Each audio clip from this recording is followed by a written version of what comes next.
It's time to get your geek on. Dark Phoenix trailer came out. When did you see it, Goose? I saw it Thursday morning. So Thursday morning, like Thursday in the early morning? No, Thursday I saw it like at midnight? 12:30 when it came out. Yeah, or like when at I midnight? first saw it. Oh, yeah. Yeah, I was getting ready to go to bed, and I did my nightly bathroom break where I also happened to go on the internet one last time. And rightfully so, because while I was taking care of my business, I saw, them throw out their business, which was the X-Men trailer. And there's the X-Men for the trailer for Dark Phoenix, the fourth film of the First Class era. Yes. Now, I looked at that and I said, I saw this film 12 years ago and I didn't like it then either. Mm-hmm. This is going to be the Dark Phoenix saga, which we saw in X-Men The Last Stand back in 2006.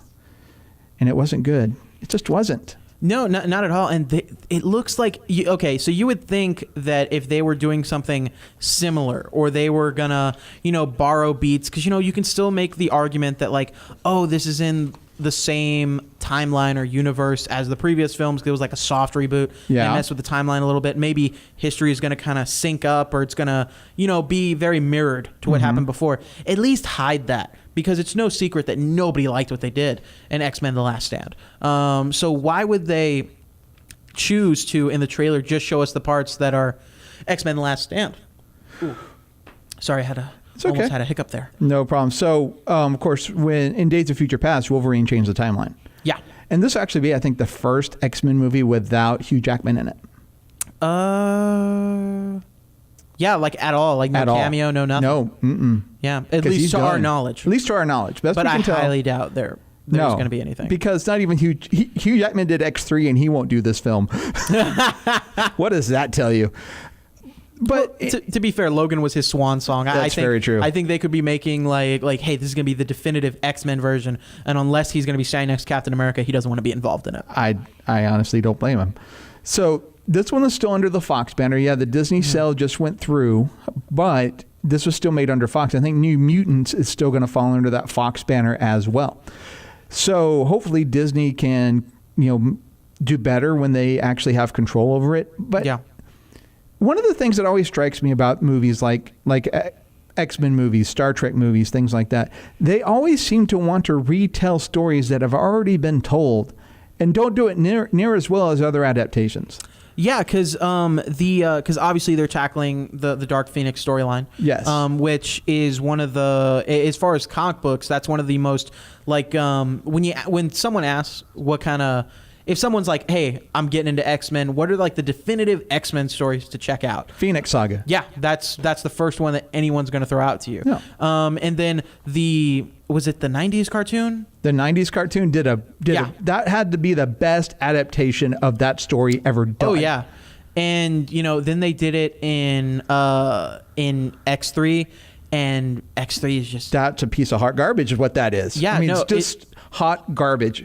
Yeah, and my thing with this trailer is one, I think it's garbage. It's terrible. This trailer and Aquaman are right there as far as my garbage trailers of the year. Mm-hmm. But my thing is like there was nothing in this film that seemed different. There was nothing in this film that seemed exciting. No. There was nothing that seemed like it stood out because even the story beats look like they're the same thing. One from X3, but from every movie. It looks like Magneto's a regular guy, like he's going to be a good guy, and then he's going to be made to be a bad guy again. Then he's going to argue with Professor X. Then by the end of the movie, everything's going to happen. So it's going to be every other X-Men movie ever. It's going to be the same thing. Well, at least in the first three, they kind of tried to play with that relationship a little bit. But First Class on is just the same story with Magneto. Well, with Days of Future Past, he actually walked away and Logan changed history.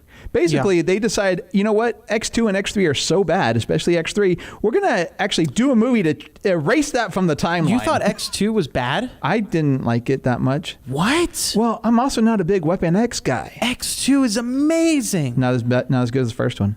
Oh, no. X2 is better than the first one. Yeah, no, it's not. X2 is a lot better than the first one. We're going to have this argument later. Yes, we are. We are going to have it. So I have a question for you, Alex. And I have a question for our audience as well. When it comes to adapting comic book storylines, what is actually the best way to do that? Are movies better? Live action television? Or animated television? So the best way to adapt. So you have like the Death of Superman. You have Nightfall. You have the Phoenix Saga. Mm-hmm. Movies, live action, or animated television. Yeah.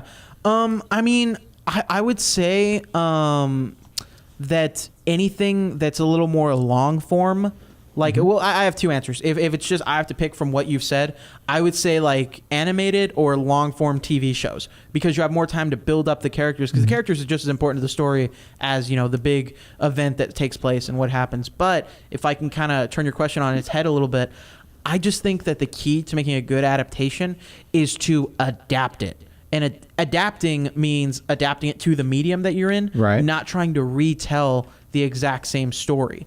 And I know, like, it seems like that's what they're trying to do with this, but no, it seems like they're retelling the same story from X3, which obviously wasn't good. No, like Civil War isn't beat for the movie. Civil War isn't beat for beat what the comic is. They took aspects of Civil War, they took aspects of still what's left over from the Winter Soldier storyline, and just from several interactions with Captain America and Tony over that period of time, and just kind of made this, and threw Zemo in there, and made this mishmash of just storylines that worked out really well. Right. And I think when you do that and you adapt things and not try to tell it verbatim, it comes out really well if you're a competent storyteller. Well, if you're trying to tell a story that takes place, say, over a year in a comic book format, you can't tell it in a 2-hour movie. Yeah. It just doesn't work. Yeah. You know, so take, you know, we don't talk about this a lot, but take DC TV, for instance. Okay. They do a good job telling a original story, even the crossovers, in a 4-hour medium. That's true. But at 4 episodes, and it's an original story. Yeah. And I don't know why Hollywood and why comic book writers are so intent on telling stories that have already been told instead of using these same characters and putting them in a new environment. You know, everybody with Star Trek is, oh, let's tell a Borg story. Let's tell a Khan story. Let's tell the Dark Phoenix story when it's X-Men. Or, hey, guys, let's do Civil War. Or let's do this event or that event. Guys, we've read the definitive parts of this. We don't want it redone. We want you to do better. Yeah. So the CW crossovers, which is kind of like what you were mentioning, those aren't necessarily 4 hours of content, because you still have commercials. You have commercials. You still have some of the filler stuff in the episode. 3 hours. So you could condense that into 3 or 2.5 hours of a great story.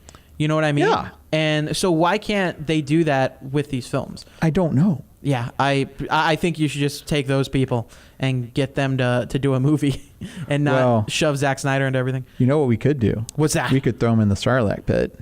Ooh.